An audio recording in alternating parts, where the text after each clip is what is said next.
बच्चों हमारा एक और टॉपिक है छोटा सा कि राजस्थान में जो स्वतंत्रता संघर्ष जो था 1857 की क्रांति वो भी असफल रही थी। वो किस किस कारणों से रही थी उनके बारे में हम बात करते हैं। तो 21 सितंबर 1857 को मुग़ल बादशाह जो बहादुर शाह जफ़र जो थे और उनकी बेगम जीनत महल को उनके पुत्रों के साथ बंदी बना करके कहाँ भेज दिया गया था? रंगून भेज दिया गया था।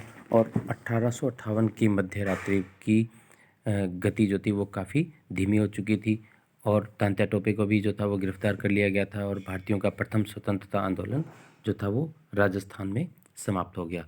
और राजस्थान के इस समय जो था वो तीव्र जो थी वो विदेशी ब्रिटिश विरोधी भावना थी।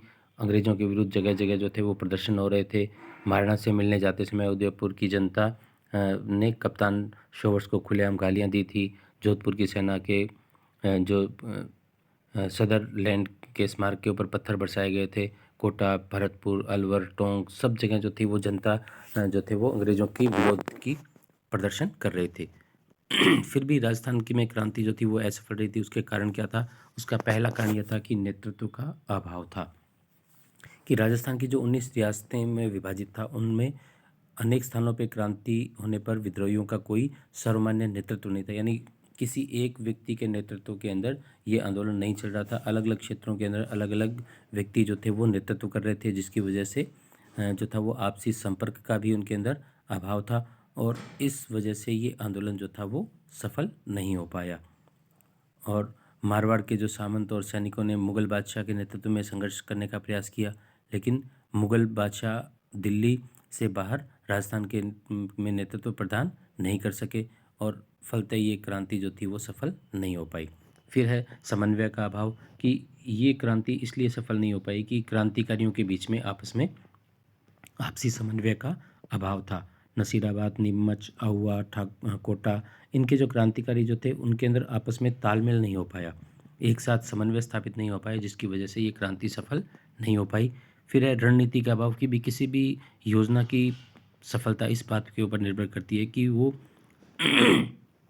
किस तरह से उसकी रणनीति बनाई गई है। लेकिन इस क्रांति की कोई व्यवस्थित रणनीति नहीं थी, इसलिए ये आंदोलन जो था वो सफल नहीं हो पाया।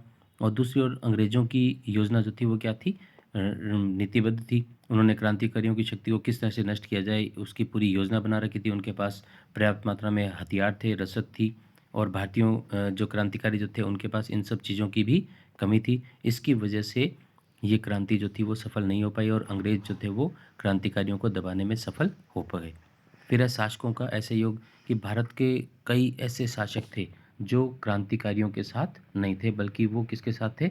वो अंग्रेज़ों का साथ दे रहे थे। यदि सभी राजस्थान के जो रियासत के राजा जो थे या जागीरदार जो थे, वो अगर क्रांतिकारियों का साथ देते तो शायद इसका परिणाम कुछ और होता। तो हम ये कह सकते हैं कि राजस्थान में 1857 की क्रांति की असफलता के जो प्रमुख कारण थे, उसके अंदर नेतृत्व का अभाव, समन्वय का अभाव, रणनीति का अभाव और शासकों का असहयोग रहा। फिर भी अ, इस नीति के कोई बेहतर परिणाम निकले, उन परिणामों के बारे में भी हम बात करते हैं। बच्चों, 1857 की क्रांति के काफ़ी दूरगामी परिणाम हुए। इससे अंग्रेज़ों को ये धारणा निराधार हो गई कि मुग़लों और मराठों की जो लूट से त्रस्त राजस्थान की जनता ब्रिटिश शासन की समर्थक है। इसके क्रांति के जो परिणाम निकले उसके अंदर पहला परिणाम अगर हम बात करें तो वो था कि देशी राज्यों के प्रति नीति में परिवर्तन, कि अंग्रेज़ों ने जो था वो अब देशी जो राजा जो थे उनके प्रति नीति में परिवर्तन कर दिया था, क्योंकि इस देशी रियासतों के राजाओं ने इस क्रांति के प्रवाह को रोकने में एक बांध के रूप में कार्य किया था। इसलिए उन्होंने ये सोच लिया था कि देशी राजाओं को कुछ रियायतें दी जानी चाहिए, कुछ छूट दी जानी चाहिए, उनके प्रति नीति में परिवर्तन होना चाहिए। उन्होंने गोद निषेध नीति का समापन कर दिया, राजाओं को अंग्रेजी शिक्षा का प्रबंध किया, उनकी सेवाओं के लिए उन्हें पुरस्कार और उपाधियाँ भी दी गई, जिससे उनकी आस्था जो थी वो ब्रिटिश ताज और पश्चिमी सभ्यता के अंदर हो सके। सामंतों की शक्ति को नष्ट करना।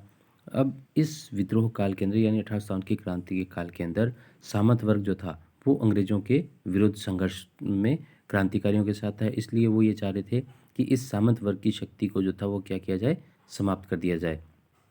उन्होंने जो सामंतों को जो सैनिक सेवा के बदले में नगद राशि ली जाने लगी कि अगर उनको सैनिक सेवा नहीं दे सकेंगे, बल्कि वो क्या देंगे, अपने बदले में नगद राशि ही अंग्रेज़ों को देंगे। पहले सामंत जो थे वो क्या देते थे, सैनिक सेवा अंग्रेज़ों को देते थे, नगद राशि नहीं देते थे। तो अब उनके प्रतिनीति में परिवर्तन हो गया और सामंतों की सेनाएँ जो थी वो क्या कर दी गई, भंग कर दी गई, क्योंकि उनको ये भय था कि यही वो थे जिन्होंने क्रांतिकारियों का साथ दिया था। यदि इनके पास सेना नहीं होती तो क्रांतिकारी उनको इतना नुकसान नहीं पहुंचा पाते।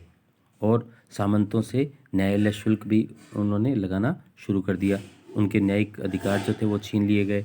उनकी जो राहगारी शुल्क उनसे वसूला जाने लगा, या उनके जो अधिकार जो थे वो समाप्त कर दिए गए। और ऐसे कानून बनाए गए जिससे व्यापारी वर्ग अपना ऋण न्यायालय द्वारा वसूल सकें। और इस नीति के फलस्वरूप जो था वो क्या हुआ कि व्यापारी वर्ग और जनता पर सामंतों का प्रभाव समाप्त होने लगा। फिर है नौकरशाही में परिवर्तन, कि सभी राज्यों के जो प्रशासन के जो महत्वपूर्ण पद जो थे उन पर सामंतों का अधिकार था। बाद में जो थे वो शासकों ने इन पदों से सामंतों को हटा दिया और सामंतों को शक्तिहीन कर दिया, ताकि ये बाद में कभी भी अंग्रेजी शासन के विरुद्ध सर ना उठा सकें या विरोधियों का साथ ना दे सकें।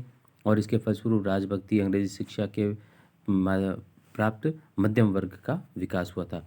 फिर है यातायात के साधन की संघर्ष के बाद में अंग्रेज़ों की सेनाएं एक स्थान से दूसरे स्थान पर भेजने में कोई कठिनाई ना हो, इसलिए उन्होंने बहुत तेज़ गति से जो थे वो यातायात के साधनों का आविष्कार किया, उनका विकास किया। और साथ ही साथ व्यापारिक हितों को ध्यान में रखते हुए भी यातायात के साधनों का विकास किया गया। नसीराबाद, नीमच, देवली को अजमेर और आगरा से सड़क मार्ग से जोड़ दिया गया। उनको ये भय था कि अगर आगे भी इस तरह की कोई घटना हो तो तुरंत सैनिक और रसद सामग्री वहाँ तक या सैनिकों तक पहुँचाई जा सके। रेल कंपनियों को रेल मार्ग का निर्माण करने के लिए प्रोत्साहित किया गया। यानी हम ये कह सकते हैं कि इस क्रांति के बाद में भले ही आर्थिक विकास और व्यापारिक विकास किया गया था, लेकिन उसके पीछे उनका उद्देश्य जो था वो अंग्रेज़ों का स्वयं का था कि अपने हितों का ध्यान में रखते हुए उन्होंने विकास कार्य यहाँ पे संचालित करने शुरू किए। फिर है सामाजिक परिवर्तन, कि सामाजिक परिवर्तन में क्या हुआ कि अंग्रेजी शिक्षा और अंग्रेजी सरकार ने अंग्रेजी शिक्षा के विस्तार के लिए कार्य किया। दूसरी ओर अंग्रेजी शिक्षा के महत्व बढ़ जाने से मध्यम वर्ग का विकास हुआ। और इस मध्यम वर्ग ने अंग्रेजी शिक्षा को लेकर के प्रशासन और अन्य क्षेत्रों में काफ़ी महत्वपूर्ण योगदान दिया। अंग्रेज़ों ने अपने व्यापारिक स्वार्थों के लिए जो व्यापारी वर्ग है उनको संरक्षण दिया। और उस समय के अंदर जो ब्राह्मण और राजपूत वर्ग का प्रभाव जो था वो कम हो रहा था। मेयो कॉलेज जो है उसके माध्यम से राज परिवारों को पाश्चात्य विचारों और विलासिता में ढाला गया था। अंग्रेज जो थे वो अनेक ठिकानेदार से निश्चित कर और सैन्य खर्च लेते थे। पूर्व में जो अकाल आदि की स्थिति थी, अब कर माफ़ करना संभव नहीं था, अतः जनता से कर वसूली का दबाव बनाया गया। तो ये सारे परिणाम जो थे वो 1857 की क्रांति के बाद में हुए। उसके बाद में हम अगले लेक्चर के अंदर पढ़ेंगे राजस्थान में जो किसान आंदोलन हुए थे, जिसके अंदर बिजोलिया किसान आंदोलन है, बेगू किसान आंदोलन है, नीमूचना किसान आंदोलन है, या मारवाड़ कृषक आंदोलन है। उन सब के बारे में हम अगले लेक्चर में पढ़ेंगे। अभी के लिए इतना ही। Okay, good bye.